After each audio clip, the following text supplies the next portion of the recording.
25 million albums sold, and a spot on Time magazine's list of the 100 most influential people in the world. Our next guest is nothing short of a global superstar. And at the age of 24, she's just getting started. Her deeply personal songs and deep connection with her fans have made her a music icon and have made her new album, 1989, an international smash. Please welcome the unbelievably talented Taylor Swift.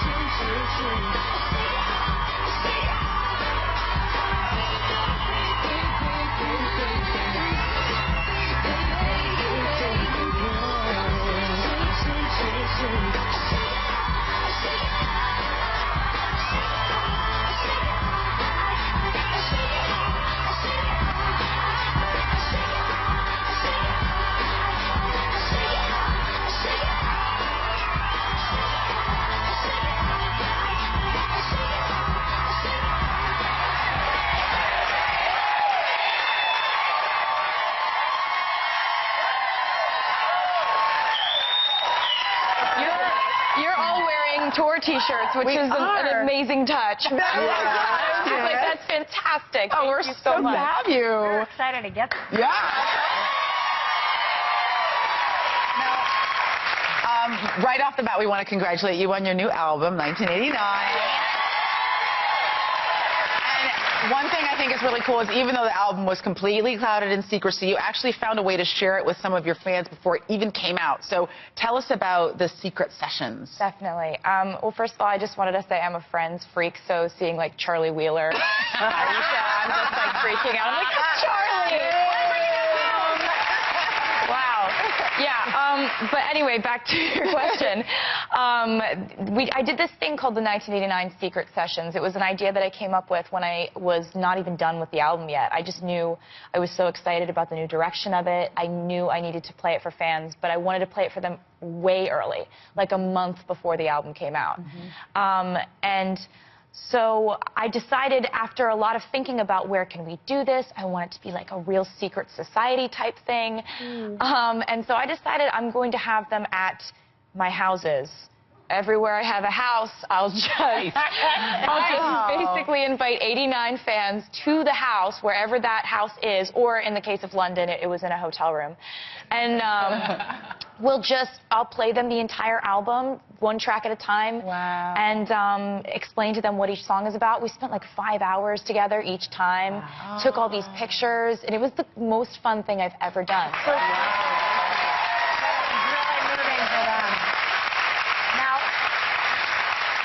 Once the record was finished initially, before you played it for fans, who was the very first person you played it to? well, I was on tour with one of my best friends, a guy called Ed Sheeran. And so we were both on tour while we were making our albums. He has an album that came out called Multiply that he made while we were on the Red Tour. I was making 1989 while we were on the Red Tour. So we would essentially, almost every day that we would come in to play shows, either he'd knock on my dressing room door, I'd knock on his dressing room door and be like, look, I just finished this, or look, I'm working on this. And so he was one of the first people who heard the album. And it's so much fun to have friends who have, you know, musical taste that you respect, or they're very vocal with it, you know, like he was very adamant about his favorite songs. It's like, if this doesn't make the album, I'm going to be mad. This has to make the album. So it's good to have opinionated friends, as you know, because I'm friends with Kelly.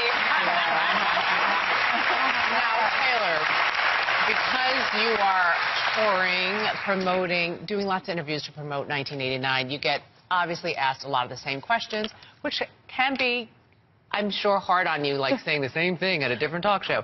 So we thought we would ask you some questions that you have never been asked before. Are you ready? Okay. All right, because we want to keep it fresh for you, right?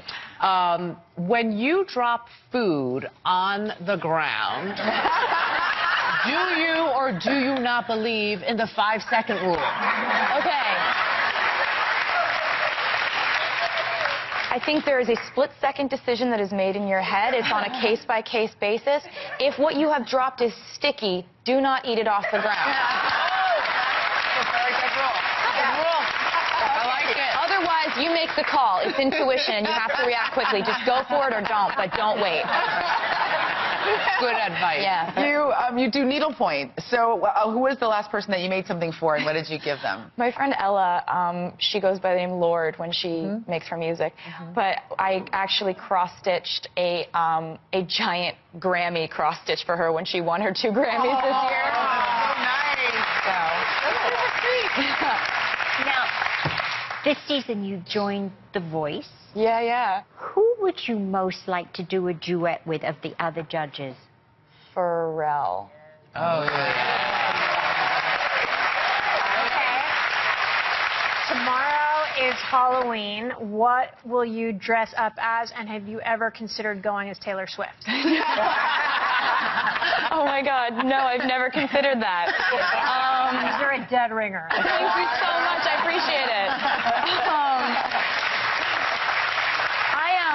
I can't tell you what I'm going to go for Halloween as, because I think it's, this has to be shrouded in secrecy. I like for there to be an element of surprise. But I can tell you it's not going to be like a sexy anything. It's not going to be like, my excuse to wear a bikini in October. Okay. What's one thing you cannot do these days that you wish you could? I can't go to carnivals. Yeah. Oh, and you missed that. Because I become like one of the attractions. Okay. What was the last movie that made you cry?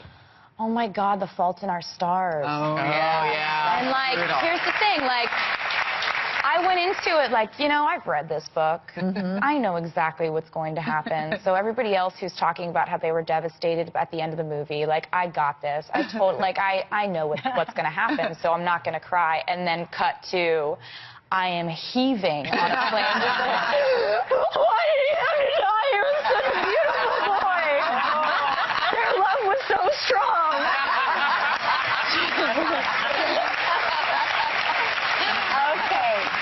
John Green, come on! All right. Who is the most notorious photo bomber you know? My father. Oh. It's the joy of his life. Look at him. Look at him. Look at him go. And he's at his happiest when he's photobombing. Some people are really sleek and cool photobombers. They're in the background what's up? But my dad is it's like he can't contain it because he's so excited that he's doing it. That every time you see him photobombing, he's like, I love it. It's just pure joy. Much more with the beautiful and talented Taylor Swift when we come right back.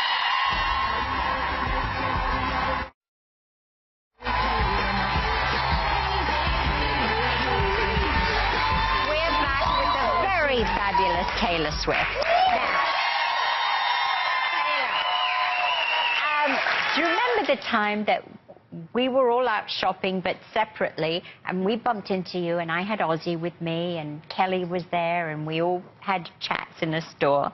And Ozzy came away, and he said, finally, out of all these young, new artists, I've finally found one that is a true superstar. Wow. He said that he's never met anyone that had the aura that you have, because your aura is one of elegance and just pure, just genuine talent. And he said that you were like Grace Kelly, Audrey Hepburn, all rolled into one. Now, what do you remember about my Ozzy? First of all, that was the sweetest thing in the world. That compliment is so amazing and so above and beyond. I remember, he didn't talk much. He was too busy staring at you. He didn't talk much, and me and Kelly and you were just kind of chattering away. And so I remember later when Kelly told me that he had said those nice things, I was so blown away. I was so flattered. It was the sweetest thing in the world, and it was so nice to see you guys out as a family, all shopping together. Because honestly, those are the things that typically as kids grow up and everybody becomes adults, you don't see family days as much. But it was a Sunday and you guys were just wandering around together. It was nice. Now, the press, by the way, you'll see Sharon and her family shopping all the time. It's been a rodeo drive. The press loves talking about your romantic life, and over the last year and a half, you haven't really given them much to talk about. You've sort of been spending more time with your girlfriends. So how have those relationships changed, or your relationship to women changed? Well, I think there's just a bigger priority on the women in my life now. They have taken the place of absolutely any other kind of relationship that I used to prioritize. They're my family now. They're like, you know, I have individual friends that I can call for any situation I'm in, any crisis, anything I need to talk out. You know, I think it's so important to spend time on your own, to prioritize your girlfriends. And I'm so thankful that I have a group of girlfriends that I trust with absolutely every bit of information about my life. I never have to be guarded with that. That's so great. It's a gift. So wonderful. Yeah, absolutely. Another girlfriend of yours, gal pal, Girls creator Lena Dunham, actually happens to be the girlfriend of Jack Antonoff, who co-wrote and co-produced 1989. People know him from, he's in the band Fun, right? Yeah. And is it true that they're planning on using one of the tracks from your album as a wedding song? Yes, there's a song called You Are in Love, and it's on the deluxe edition of the album. And it's a song that, you know, Jack and I work in a very unique way where he'll send me an instrumental track that he's working on, and I usually just get an idea immediately when I hear it. And so he sent me this idea for a track, and I sent him back the entire song sung over it. And it, you know, without meaning to, I ended up kind of channeling the way that Lena had described falling in love with Jack, and like their story, and what it's like to find actual, real, true love. And it's kind of an account of me looking from an outside perspective and saying, this is first this happened, then this happened, you're in love. That's so sweet. But Taylor, the song Out of the Woods is about a relationship that's out of control. And it seems like you kind of still friends with the person. Well, yeah, I mean, with that song, it was definitely about the frantic emotion of, you know, a relationship that felt very tentative. It felt very filled with kind of anxiety, you know, which from my perspective was because the relationship I was writing about was very public. It was very scrutinized. But yeah, that actually is, there is sort of an undercurrent in that song of like kind of camaraderie. And it's weird because I'm so public about talking about my friends, but I never talk about my relationships. But it's weird when you have a romantic relationship that transitions into being one of your really close friends. So it's like, do I talk about it? Do I not talk about it? But yeah, that relationship is, that song that I wrote was about a relationship that then transferred into a friendship and transformed into a really close friendship. So that's nice. Now, the second single off your album is called Welcome to New York. And it's kind of a love letter to the place you now call home, the Big Apple. And some are actually calling this song an equality anthem because of the following lyrics. Let me read them. Quote, and you can want who you want, boys and girls and girls. Tell us what inspired this song. Well, the song is inspired by what I love about New York, which is just kind of there's a freedom to, and there's a celebration of being unique. You know, and that was something that I was very inspired by. And also I wrote the song kind of following the when gay marriage became legal in New York. And that was something that, you know, so many of my friends had to be kind of scrutinized for who they were in love with, you know, from the time they came out. And I just, you know, I didn't want to make a big deal of it because I don't think it should be a big deal who you love, you know? Up next, we are taking Taylor back in time to play a little game inspired by her new album, 1989. Don't go away.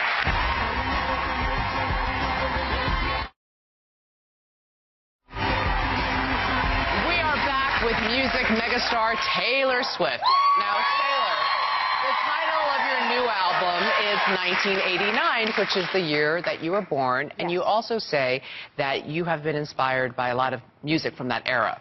So we're going to find out how well you really know 1989 in a little game we're calling Which Came First. All right.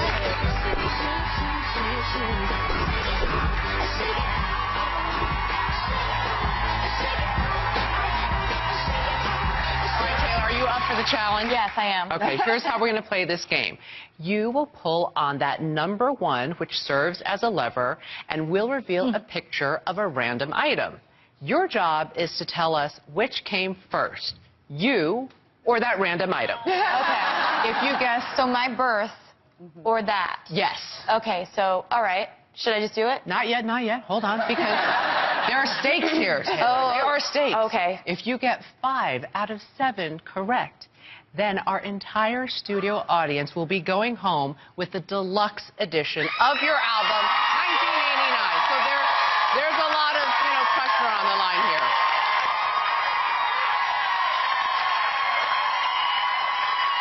Now, Taylor, you know what they say. Player's gonna play. So let's play. Let's go. All right, pull on that lever,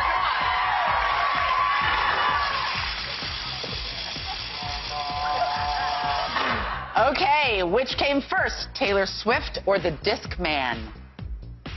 The Disc Man came first. Was released in 1984. Okay. All right, pull on the lever.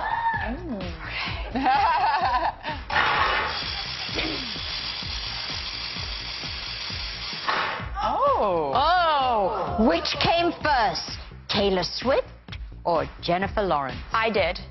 Yeah. Jennifer Lawrence was born on August 15th, 1990. Yeah, year older. Wow. All right. Go ahead and pull on the lever. A lot of work. Yeah. Also, I get really stressed. Okay.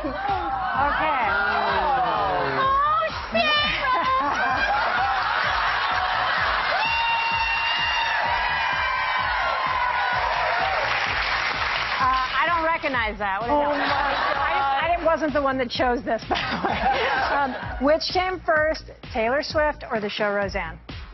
Roseanne came first? Correct! Roseanne premiered on October 18th, 1988. You are 3 for 3, lady. All right. Go ahead and pull the lever for the 4th question.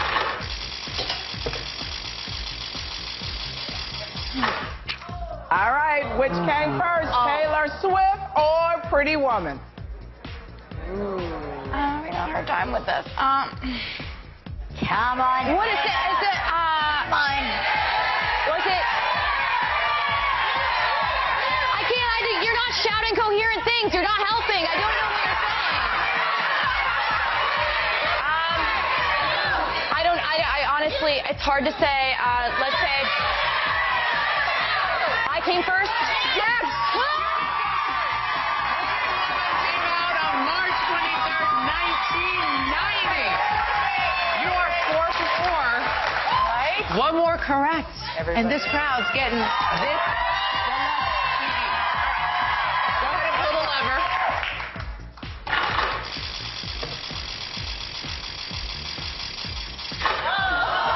Which came first, Taylor Swift or the Furby? I did.